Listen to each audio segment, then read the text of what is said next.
Good morning बच्चों।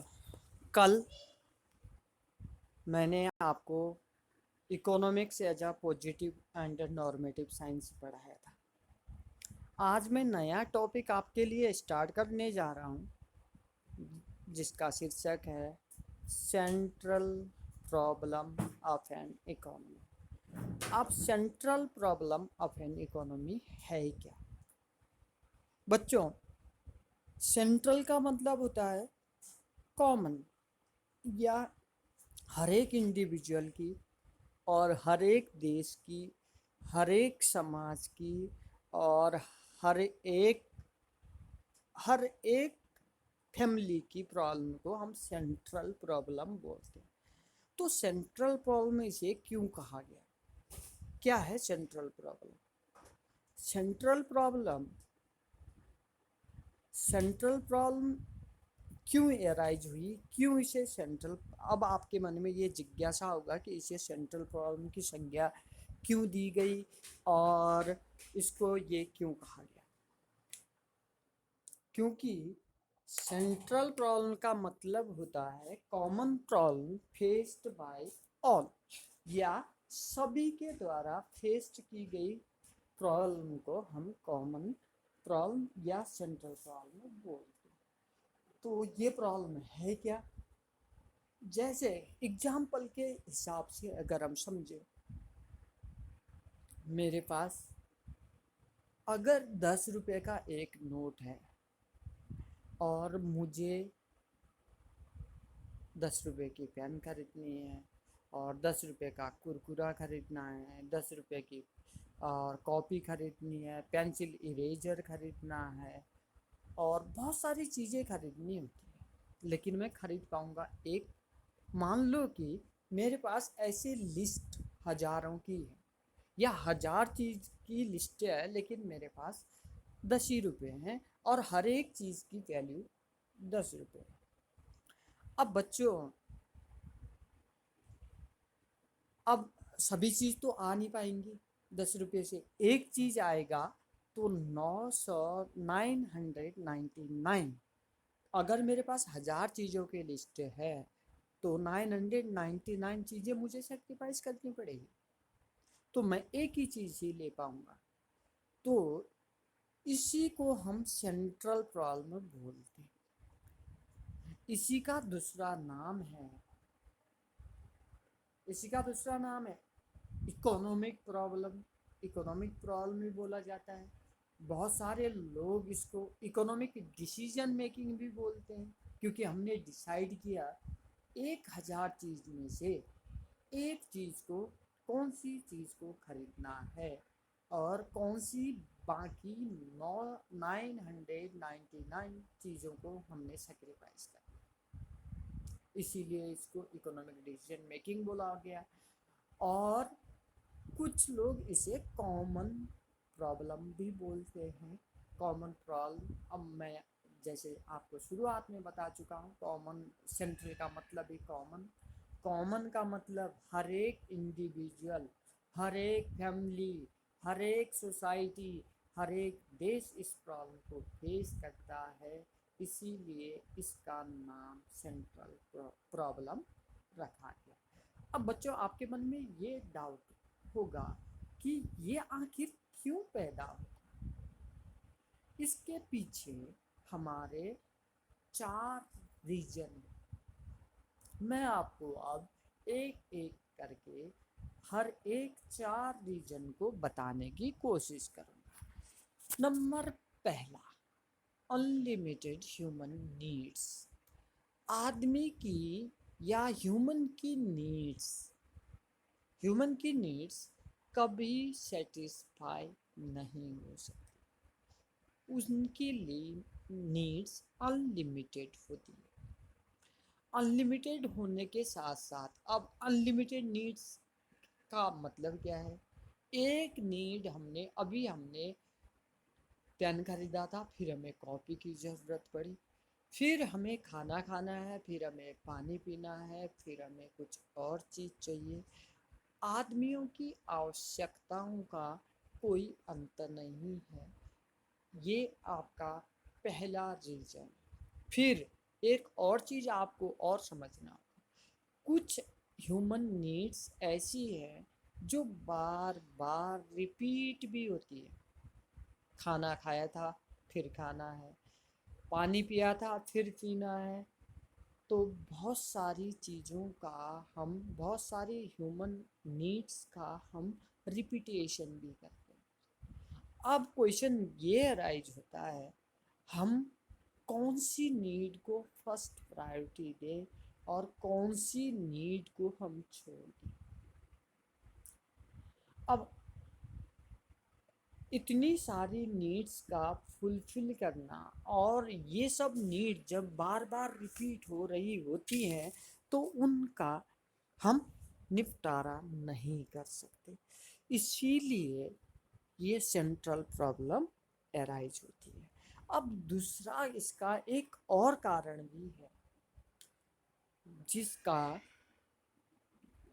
जिसका नाम हम बताने जा रहे हैं, उसको हम स्कार्सिटी या दूसरी ढंग से अगर समझाए तो लिमिटेड रिसोर्सेज भी बोला जाता है। जैसे बच्चों, लिमिटेड रिसोर्सेज, जैसे ज़मीन हम नहीं बढ़ा सकते, वैसे ही हम रिसोर्सेज का भी मतलब इंक्रीज नहीं कर सकते। और एक इकोनॉमी में हम रिसोर्सेज को नहीं ज़्यादातर बढ़ा सकते। तो आपके मन में फिर कहेंगे रिसोर्सेज, पैसे, पैसे रिसोर्सेज नहीं है, पैसे मीडियम ऑफ एक्सचेंज है। ये सरकारी एक प्रॉमिस लेटर है। हम, अब आपके मन में ये भी होगा, क्या सरकार ने पैसे अनगिनत छाप दिए तो क्या ये समस्या का समाधान नहीं हो सकता? मेरे प्यारे बच्चों, नहीं। अगर एक उदाहरण के तौर पे समझाऊं, अगर हर एक आप लोगों के घर में अगर पैसों का अगर एक पेड़ भी होता तो भी सेंट्रल प्रॉब्लम नहीं हटती। अब आपके मन में फिर और जिज्ञासा होगी, सर अब तो हमारे पास अनलिमिटेड पैसे हैं, फिर हम सब रिसोर्स हर एक नीड्स का फुलफिल कर सकते हैं। नहीं प्यारे बच्चों, अब आप, अगर आपके पास अनलिमिटेड पैसे भी हैं, पहले तो अनलिमिटेड पैसे रिसोर्सेज होते ही नहीं है, पैसे होते ही नहीं है। अगर हो भी गए और सबके पास है, तो समझो जो 5 रुपये वाली मिलने वाली 5 रुपये में मिलने वाला पार्ले जी आपको 5 करोड़ का खरीदना है। अरे ये क्या बात हो गई सर, अब हम 5 रुपये का पार्ले जी 5 करोड़ में क्यों खरीदेंगे?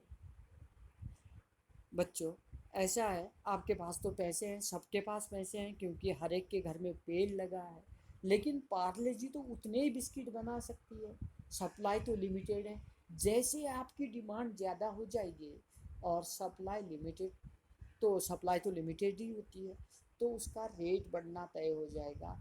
याद करो, जब केदार घाटी, मैं आपको एक सिंपल एग्जांपल से समझाता हूँ। केदार घाटी में जब त्रासदी आई थी, 5 रुपये का यही पार्ले जी के लिए 1000 रुपये में बिक रहा था और वो भी मिल नहीं रहा था। तो बच्चों, अब आप ये समझ गए होंगे कि लिमिटेड रिसोर्सेज का मतलब क्या है। हमारे पास जो भी साधन हैं वो सीमित है, उनको हम कुछ हद तक बढ़ा नहीं सकते। एक एग्जाम्पल के तौर पे हमने आपको समझाया, जैसे ज़मीन को बढ़ाने के लिए, ज़मीन को कैसे बढ़ाया जाए, नहीं बढ़ सकती। तो ऐसे ही बहुत सारे ऐसे रिसोर्सेज हैं जिनको हम बढ़ा नहीं सकते। तो हम सभी हमारी आवश्यकताओं का की परिपूर्ति नहीं कर सकते। तो इसीलिए सेंट्रल प्रॉब्लम अराइज होती है। तीसरा है different priorities of the different people. मेरे प्यारे बच्चों, दुनिया में 7 अरब हैं, हम एक 135 करोड़ हैं। और मज़े की बात ये है, हर एक आदमी एक यूनिक है और उसकी लाइकिंग और डिसलाइकिंग अलग अलग होती है। या हर एक आदमी का कंजम्पशन पैटर्न, कंजम्पशन का मतलब उसके खाने पीने की आदतें और उसकी हर चीज़ें यूनिक होती है। एक आदमी दूसरे आदमी से बिल्कुल यूनिक माना जाता है। अब अलग अलग लोगों की अलग अलग प्रायोरिटी है। अगर हम फैमिली को देखें, अगर हम ये मान के चलें, एक फैमिली में अगर 5 लोग हैं, एक को अब सब्जी बनानी है और एक को भिंडी पसंद है, दूसरे को करेला पसंद है, तीसरे को लौकी पसंद है, चौथे को आलू पसंद है और पांचवे को कुछ और पसंद है। तो बच्चों, अब आप ये बताओ, तो किसके अकॉर्डिंगली सब्जी बनेगी? हाँ, या तो कोई कॉमन चीज़ हो तब बनेगी, या सबके लिए अलग अलग चूल्हा बनाना पड़ेगा। तो अलग तो मैं आपको इस एग्जाम्पल से ये समझाना चाह रहा हूँ कि जब एक फैमिली में इतनी प्रॉब्लम हो सकती है, तो एक सोसाइटी में कितनी प्रॉब्लम होगी और एक देश में कितनी प्रॉब्लम होगी। क्योंकि सरकार को तो हर एक इंडिविजुअल का ध्यान रखना है। सोसाइटी के लिए हर एक फैमिली और हर एक सोसाइटी इंडिविजुअल इम्पोर्टेंट है। तो इसके लिए अब सरकार किसके अकॉर्डिंगली जाए और सोसाइटी किसके अकॉर्डिंगली चले? अब लोग अब अलग अलग लोगों की प्रायोरिटी अलग अलग है, तो अलग अलग पॉलिसीज अब सरकार बनाती है, सोसाइटी भी अलग अलग पॉलिसी बनाने की कोशिश करती है। सबकी अब सरकार ये भी समझती है, सोसाइटी ये भी समझती है, भाई सबकी नीड का सॉल्यूशन नहीं है, दुनिया भी ये समझती है।